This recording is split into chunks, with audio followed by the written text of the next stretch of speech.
La historia de España es una historia fascinante.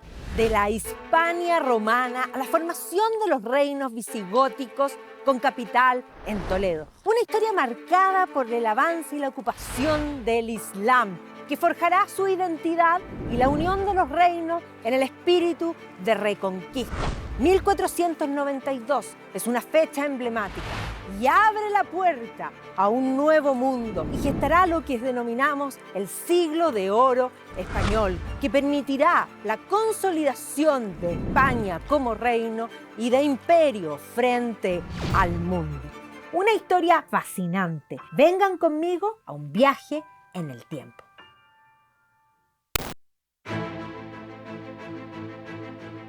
Hoy continuaremos visitando la magnífica ciudad de Toledo y maravillándonos con su historia.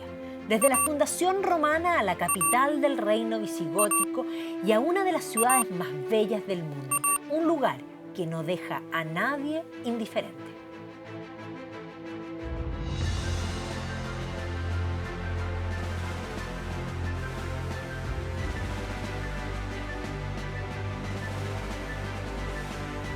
Qué ciudad más linda y además llena de historia. Bueno, por algo le dicen la ciudad de las tres culturas. Aquí convivieron al menos por un tiempo pacíficamente judíos, cristianos, musulmanes. Bueno, en la arquitectura se ve ese híbrido tan propio de España, sefardí, musulmán, cristiano. O sea, desde la combinación de los arcos de herradura con los arcos de punto gótico, que está por todas partes. Es increíble.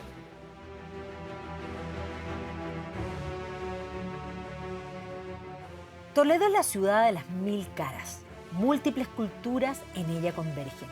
Es una fundación romana, Toletum, que tras la caída del Imperio Romano de Occidente será ocupada por los visigodos, quienes la convertirán en su capital. Se producirá la expansión del Islam y la ciudad caerá en sus manos, hasta ser recuperada y vista como ícono de la Reconquista. Por eso, en España ya unida, la vieja capital será un emblema. Durante el siglo XVI será reembellecida y el centro de un relato del triunfo de la cristiandad.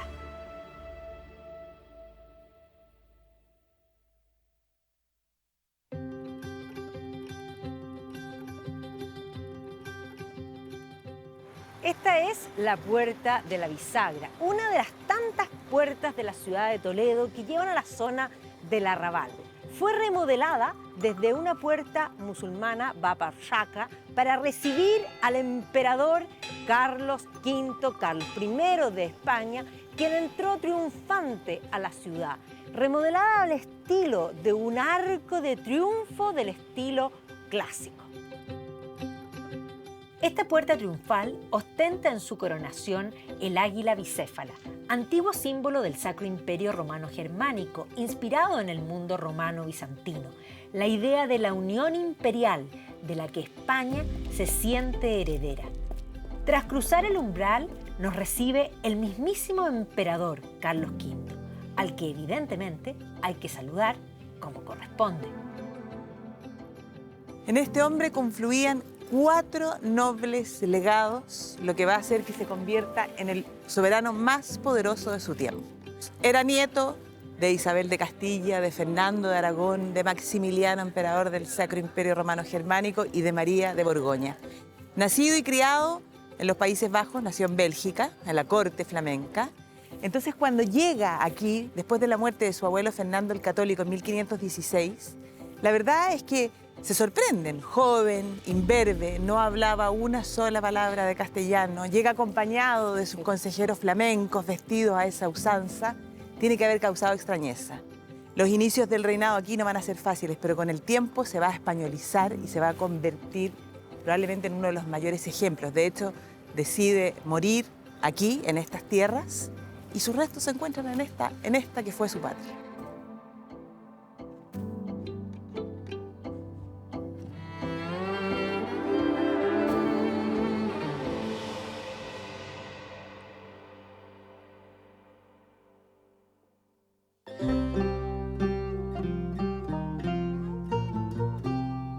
La presencia mora en la ciudad no solo nos ha dejado los arcos de herradura y la evidente fisonomía del arte musulmán. Por todas partes se ven los vestigios monumentales de ese arte tan particular del que España tomará tanto. Desde el Al-Andalus se introdujo no solo la forma de los edificios, sino también palabras al nuevo idioma de España, el castellano. Se enriqueció la música y sin duda se sofisticó su cocina. El mazapán se supone que es como típico de aquí de Toledo, pero ¿sabes tú cuál es el origen del mazapán? Pero se supone que hay una tradición árabe que fabricarían una serie de dulces diversos con almendras. Pero la verdad es que es bien confuso porque aquí en Toledo dicen que no son los árabes los que lo trajeron, sino que más bien remonta al periodo medieval, las monjas cistercienses, en el fondo estas monjas bernardinas podríamos decirle porque por San Bernardo de Claraval, fabricaban y tenían almendros y ellas hacían estos productos y como una especie de masa madre, masa De pan. de pan, claro, De ahí masa de vendría pan, de ahí viene el mazapán. nombre. Probámoslo.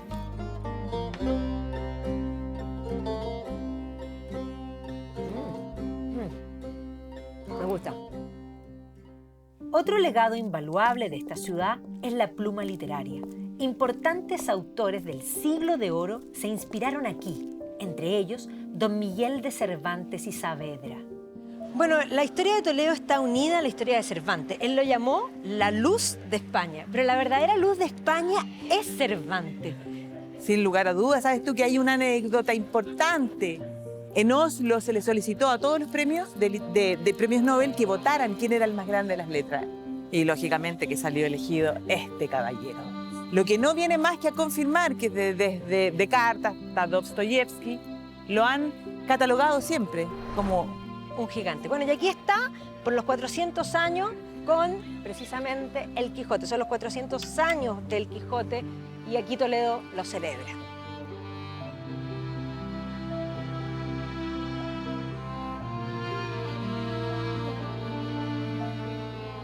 A las afueras de Toledo se ve la inspiración del gran autor castellano. La Mancha se hace presente y nos recuerda que los gigantes existen.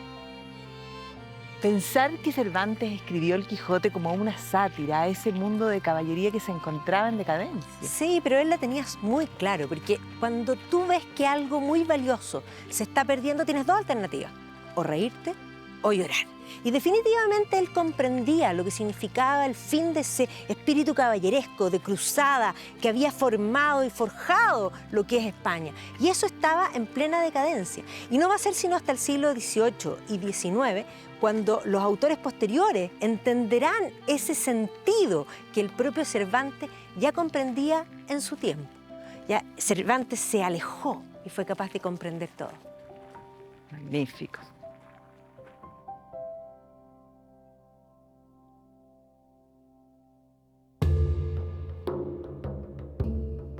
Mira, Maida, el capítulo 8. Del buen suceso que el valeroso Don Quijote tuvo en la espantable y jamás imaginada aventura de los molinos de viento, con otros sucesos dignos de felice recordación. Y así dice, en esto descubrieron 30 o 40 molinos de viento que hay en aquel campo, y así como Don Quijote los vio, dijo a su escudero: la aventura va guiando nuestras cosas mejor de lo que acertábamos desear, porque ves allí, amigo Sancho Panza, donde se descubren 30 o pocos más desaforados gigantes, con quien pienso hacer batalla y quitarles a todos las vidas, con cuyos despojos comenzaremos a enriquecer. Que esta es buena guerra y es gran servicio de Dios quitar tan mala simiente de sobre la faz de la tierra. ¡Qué gigante!, dijo Sancho Panza. Aquellos que ves, respondió su amo, con los brazos largos que los sueles tener, algunos de casi 2 leguas. Mire, vuestra merced, respondió Sancho, que aquellos que allí se parecen no son gigantes, sino molinos de viento, y lo que en ellos parecen brazos son las aspas, que volteadas del viento hacen andar la piedra del molino. Bien parece, respondió respondió Don Quijote, que no estás cursando en esto de las aventuras. Ellos son gigantes, y si tienes miedo, quítate de ahí y ponte en oración en el espacio que yo voy a entrar con ellos en fiera y desigual batalla. Y luego viene el famoso momento en que él ataca a los molinos. Maravilloso, lo amo.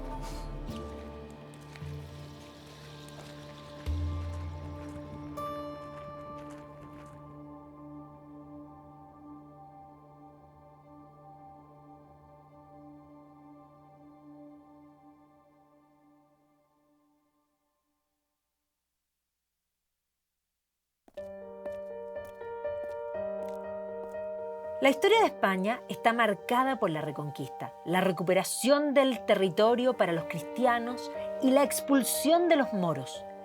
En Toledo, ese espíritu se ve por todas partes y con especial énfasis en el monasterio de San Juan de los Reyes.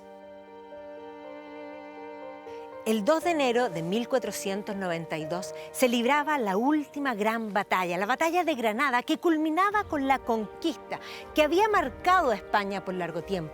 Los reyes católicos entran en la última ciudad del reino del Al-Andalus y liberan a todos los presos cristianos que allí permanecían. Ellos, en agradecimiento, entregan sus cadenas y las colocan aquí, en la iglesia de San Juan de los Reyes, para mostrar el agradecimiento de ese gran momento.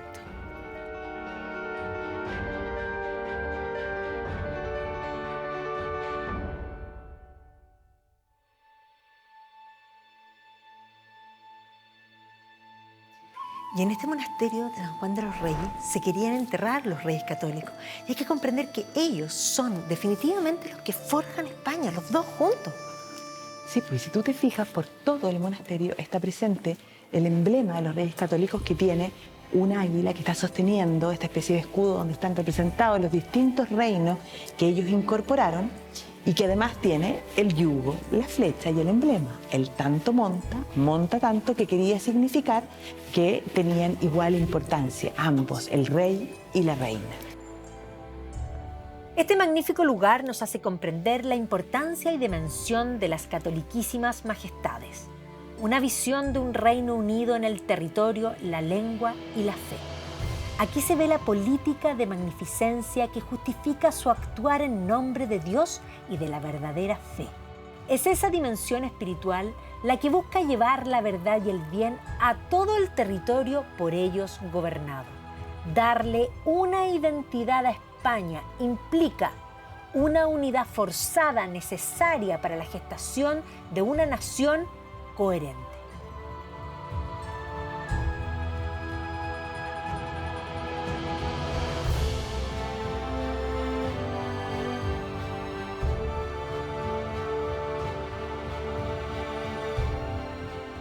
Es aquí, en Toledo, ciudad multicultural, donde la idea de la unión en una sola fe tiene como consecuencia la conversión de judíos y musulmanes o la expulsión de estos del territorio. Para los conversos al cristianismo, la fiscalización de la Inquisición para asegurarse que no judaizaran practicando su vieja fe.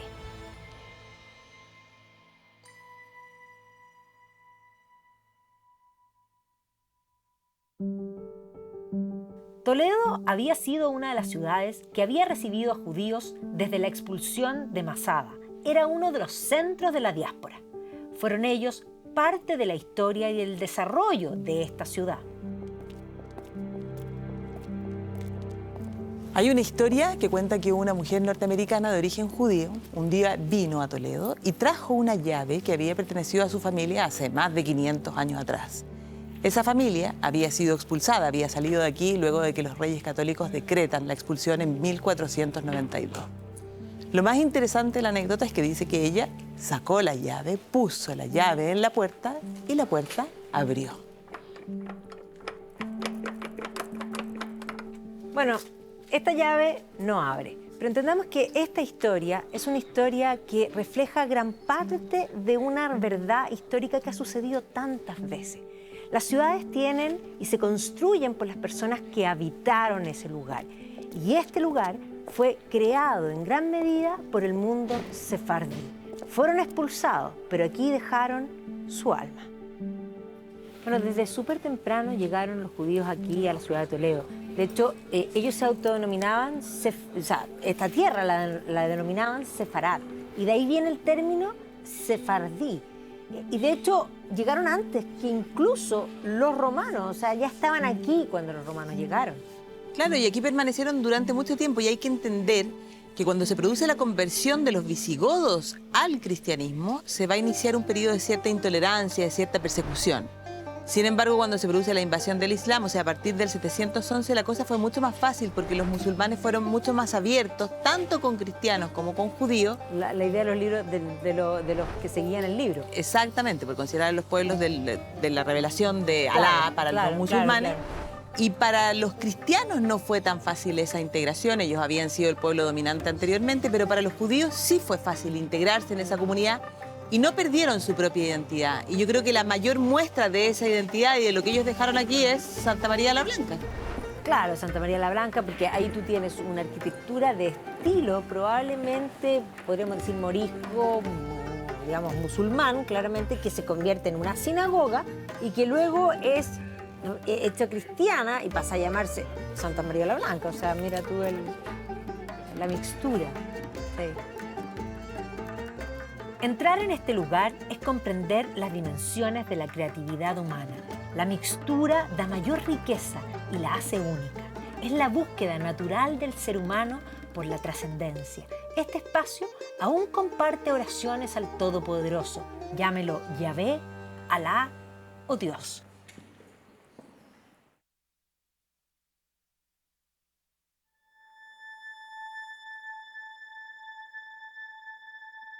Toledo es mística, emana una energía sobrenatural que se manifiesta de distintas maneras. Tal vez quien mejor lo expresa es Domenico Theotokopoulos, el Greco, pintor griego instalado en Toledo. La idea de que este mundo no es el definitivo y que la vida espiritual es más importante que la terrenal se manifiesta magníficamente en su obra El entierro del conde de Orgaz. Dios juzgará a las almas por sus acciones individuales. No importa cuán importante seas, estarás desnudo frente a Dios. Son los actos humanos los que llevan al resultado. Las buenas obras tienen recompensas y las malas, castigos. Todo el mundo cuando ve este cuadro se concentra en los dos niveles. El conde muriéndose aquí, que además está verde, ¿no es cierto? Y subiendo al cielo, donde lo están recibiendo todos los próceres con llaves en mano y todo. Pero si nosotros nos concentramos en la parte de abajo, nos damos cuenta que ninguno, no todos, o sea, hay algunos, por eso es lo que quiero plantear, nos está mirando. Este de hecho está mirando para cualquier lado, todos miran para otro lado, excepto dos. ¿Dónde están, Bárbara? Uno ahí. Ese es precisamente el autor mismo, así que el Greco nos mira, nos desafía de alguna manera, pero hay otro más. Este niño. ¿Y quién es este niño? Desde ya algo importante porque está señalando, pero la clave para saber quién es este niño está aquí, que aquí dice Domenico Theotokopoulos me hizo, y dice una fecha 1578. Y este cuadro se hizo después. Por lo tanto, no es la firma del cuadro. ¿Quién podría ser? Es la fecha de nacimiento de Jorge Manuel, el hijo del Greco. Eso es.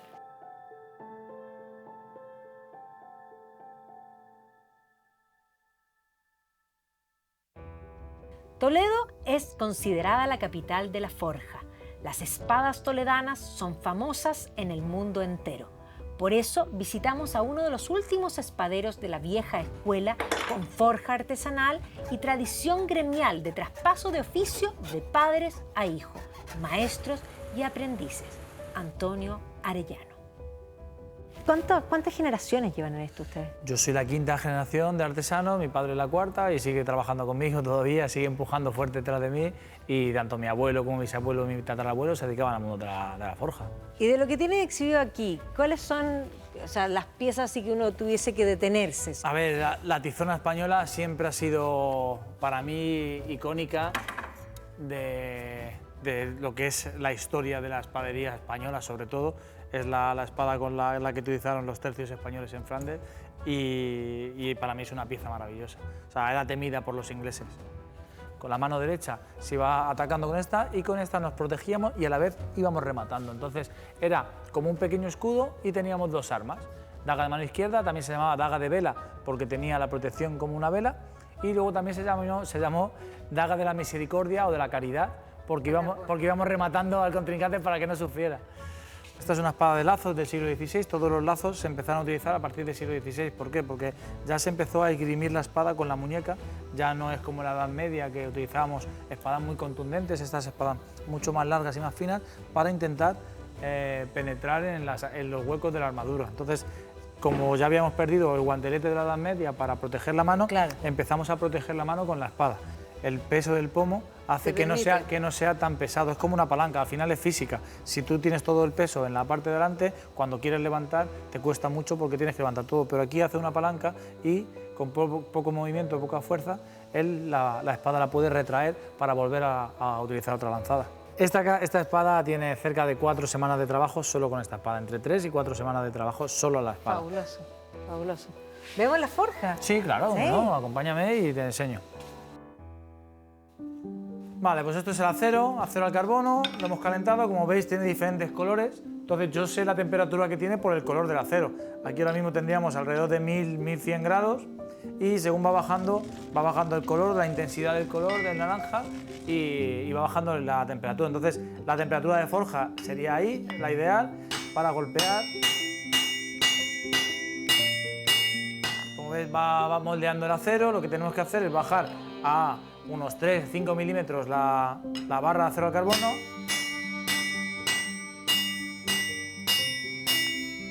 y esto sería la forja. Entonces toda la barra teníamos que trabajar con ella estirándola entre 8 y 10 horas de trabajo, solo con la hoja. ¿Y cuál es la diferencia entre estas espadas hechas de esta forma y todas las que vemos en todas las tiendas, en el casco antiguo, que está lleno y que son de ahí?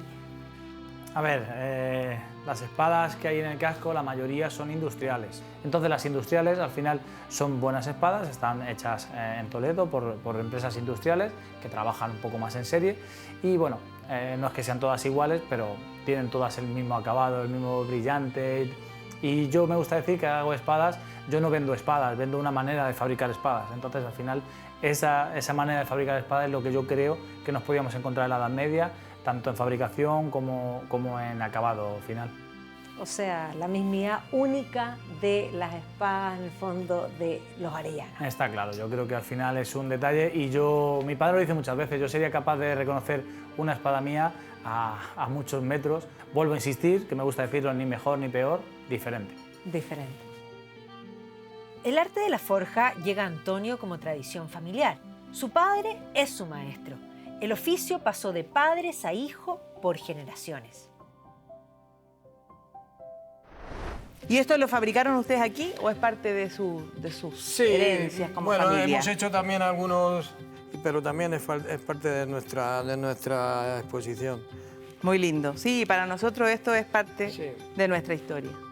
Nuestra historia y nuestra exposición también, porque la exposición es una historia también nuestra. Sí, magnífica. Llevamos muchísimos años ya creando esta exposición y trabajando en esto y para nosotros también es historia. Bueno, don Antonio, yo no sé si usted sabe, pero nosotros en nuestra historia de Chile, en el proceso de la conquista, el descubrimiento y conquista de Chile, tenemos a una mujer importantísima que de aquí, desde estas tierras, desde España, llegó en búsqueda de quién era su marido.